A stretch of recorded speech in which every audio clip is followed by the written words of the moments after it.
Okay, my name is Emily Peel. You spell that Emily, Peel, Peel. I'm a history and biology major from Nashville.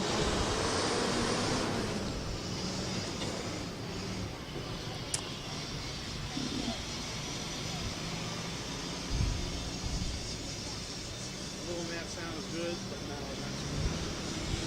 that's Okay.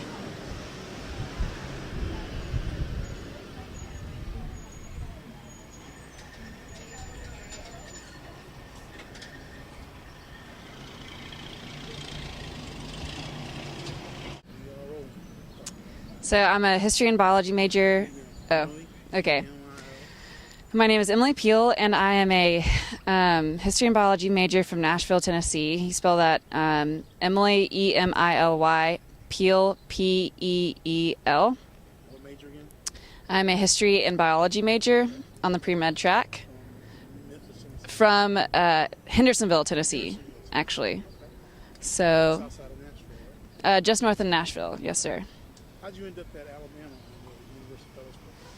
So I'd always known that I wanted to go to a big school. My parents had grown up Ole Miss fans, and I always loved the fact that when they talked to people and they saw Ole Miss, they could, they had something in common with these people, and they could say howdy toddy and begin a conversation. So I always knew that I wanted to stay in the South.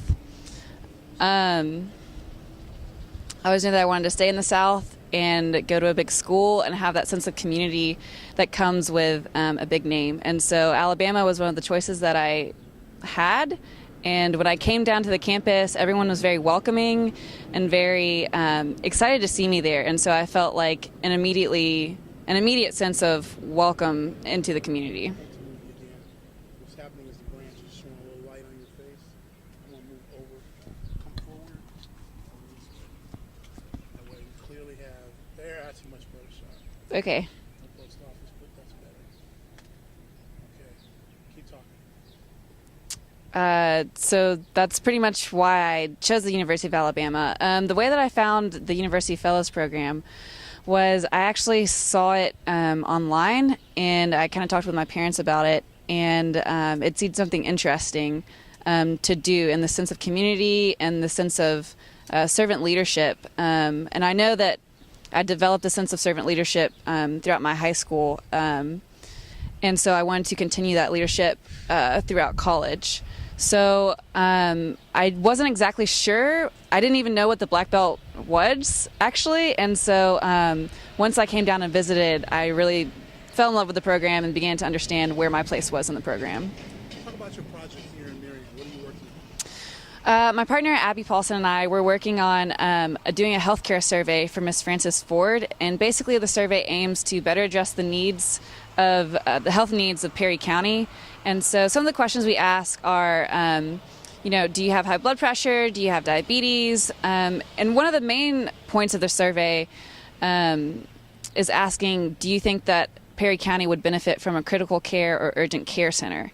Miss Frances Ford has seen a lot of, has talked to the community, and she knows what the community needs, but she would also want scientific and statistical data to let her know that the community would support such a center. And so that way she can use this data to talk to the higher ups, talk to the mayor, the county officials, and let them know that yes, the community supports this and would benefit from such a center. Have the people been very responsive to this type of information you're gathering? The majority of the people have. We have met some people, mainly people who are in charge, who don't necessarily welcome us into the community as much. I think their view is somewhat of these are do-gooders from outside the community. They don't really know what they're talking about. But the people who make up the majority of the community, they are excited that people, at least my sense is that they are excited that people are down here and interested to know why we're interested in them. And so we've received a very welcoming perspective from these people. I'm surprised that people would be not so welcome. This is the 6th year of the Fellows Program, right? Yes, sir. Any ideas about why people may be less hesitant? interesting how when we started this interview, like 5 trucks. I know. That's the same number that's been moving. He's just trying to get on my nerves because I'm interviewing you. I think so. I think so. Why do you think people would be not as receptive after this program was established itself in those 6 years? I think something that we bring to the community as college students and as young people from outside the community is kind of a sense of renewed hope. And not that there isn't hope already in the community, but I think the people in charge get into the daily rut of, well, nothing's going to change, nothing that we implement is going to make any difference in the community. And I think they feel maybe some sort of threatened sense from outsiders coming in and trying to tell them, not necessarily tell them, but maybe they get a sense that we're telling them what they're doing wrong, which is understandable, but I don't feel like the Fellows program is aiming to do that at all. And we're aiming really to work with the community members and talk with them about how they can affect their community and basically begin conversations within the community. Some community members that we've talked to, John and Judy Martin, are very welcoming and very open to the idea of the Fellows. And really, without their help, we wouldn't have the place in the community that we have right now. We obviously want to grow that place in the community, and we obviously want to reach out to the majority of the people that are here. And so right now, basically what we've described it as we're planting seeds, and we're making those small changes and those small sort of differences in these people's lives that they'll remember us when we come back, and they'll know that we care about them. That's the same Chuck Thursday. Circling is square, wasn't it? I guess so. I don't know. Oh, he's been through twice already. It's the third time. I would say he's lost, but I don't know. People in Marion, they kind of look at us funny because we're not from here, and they know that we're not from here. I'm interested in your thoughts on how this experience impacts your course of study at the university and what you plan to do after you graduate. Well, if anything, I know that I want to continue to affect people in a positive way and be a servant leadership and devote my life to helping others, really. And one thing that this program has taught me is that, you know, a life without purpose isn't really a life at all. And right now, I mean, the plan is to go to medical school, but really, I could see myself just being in the community and having some sort of place or some sort of voice, regardless of what I do. And I know that part of my decision to go to medical school is that I would have a sense of respect, I guess, that accompanies medical school, and that I could be able to form relationships between these people and start conversations and bring that respect behind it. And the fact that every day I'm talking to these people, I'm getting to know them, what's wrong with them, or how are they doing.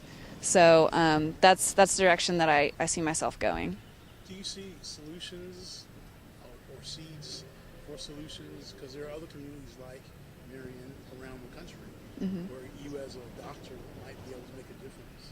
Any thoughts about maybe how this experience gives you more insight when it comes to solutions to problems that we have in healthcare, health disparities, those kind of things? I think as far as affecting small town rural communities, one of the things that I've talked with Dr. Wheat on campus and also a few of the community members, Mr. Robert Turner that we've talked about, is how there's a brain drain within these communities. And so if we could get young people who are talented and who have a motivation to come back to these communities, such as and build them up, I think that would be a great place to start as far as getting the communities to change themselves. And I know that part of what Dr. Wheat works with, okay.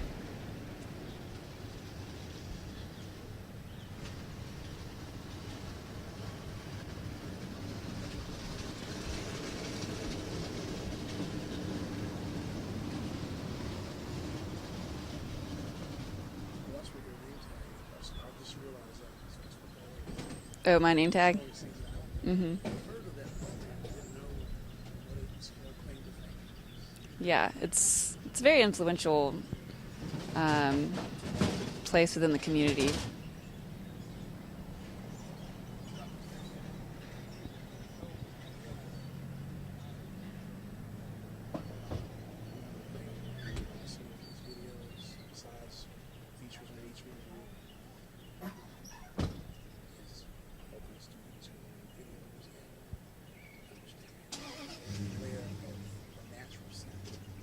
Okay. That can be of any school. Right, right. So in this case, Getting a lot of natural sound.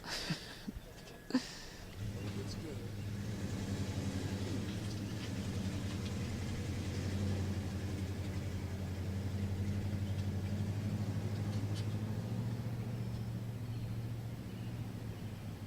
Okay, let's try to get that last answer.